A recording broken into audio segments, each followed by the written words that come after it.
Annoyingitis by PixelMoon. Why, Pinky? It was a perfectly normal day in Ponyville.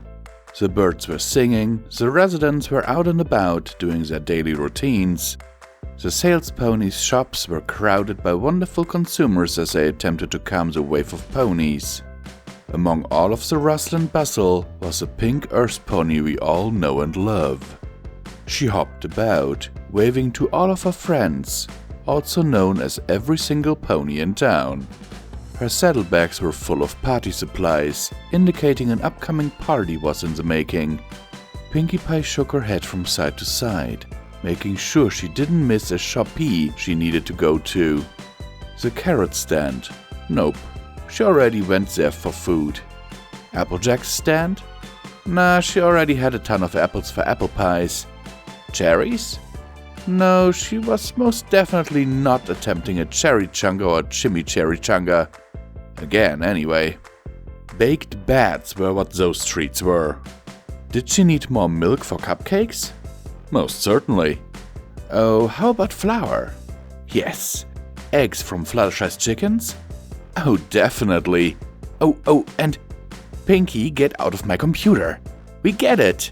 You need more baking supplies. The Earth Pony giggled. Aww, but you still need detail, right? I was just giving the viewers the most detailed story ever. Anyway, Pinky headed off to get her baking supplies, without the need to list all of them. Her saddlebags began to fill, whereas to the point that they were full. Once she had everything she needed, the party pony skipped and hopped back to Sugar Cube Corner. Along the way, however, she spotted a familiar crystal friendship castle that a certain Alicorn of friendship lived. Pinky put a hoof up to her chin and pondered. Well, it has been a while since I took part in Annoy Your Friend Twilight Sparkle Day. Making her decision, instead of heading to Sugar Cube Corner, Pinky changed her path to Twilight's castle. Once inside, Pinky carefully and quietly shut the front doors. It wouldn't be much of a surprise if Twilight knew she was in here. Now would it? Anyway, the pink earth pony tiptoed through the crystal corridors.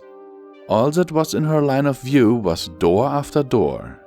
Until she finally met with the end of the hallway, cause then she turned left.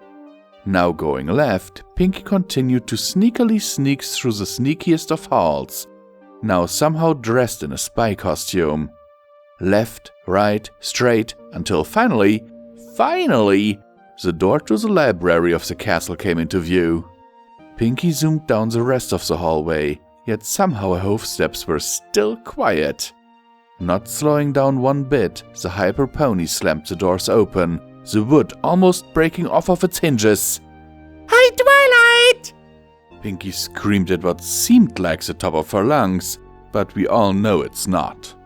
Twilight, on the other hoof, almost had a heart attack. She was levitating over 1,000 books, but thanks to Pinkie Pie, they all fell. Not just fell, the books fell on top of the Alicorn, who then popped her head out of the pile with a dazed expression. Pinky, what are you doing here? I thought you had to plan a party or something. Twilight groaned, attempting to get out from the monstrous pile of books. But the poor Alicorn was stuck in there for good, so in the end, she just teleported out. What are you doing? Can't you see I'm doing some imperative work? You can continue being boring. Besides, you're just like your mama. Because your mama is so dumb she stuck a battery up her butt and said, I got energy just like you. Haha, get it? That must have struck a nerve, because then Twilight's left eye, not right kids, twitched. Then it looked like she was going to explode. Twice. And then she did the cadence technique. And then she sighed. Then went back to work while Pinky babbled some more. You see, Twilight, I've got, annoyingitis. Yes, annoyingitis. And the only way to get rid of this terrible disease is to annoy the friend that is closest to where you are standing. Pinky exclaimed. And who told you that? Twilight half-heartedly spoke while focusing on putting her books back in the shelves. Duh! The doctor, silly! Who else? Yourself? Pinky jumped onto a couch like she owns the place. Then she got ready for another round of jokes. Her hoofs smashed together in deep thought, digging deeper and deeper into her soul. At least, that's what she thought she was doing. Hey, Twilight, I've noticed this the last time we saw your mother. Your mama is so fat, I take laps around her for exercise. Twilight's eye twitched once again, clearly battling herself.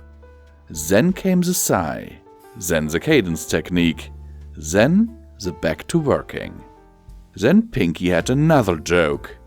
In a small town in France, there lived 2 boys, Shut Up and Trouble. These boys were friends, but every once in a while they would get into a fight. One time after they had both just gotten ice cream, Trouble's ice cream fell. Trouble then stole Shut Up's ice cream and ran away.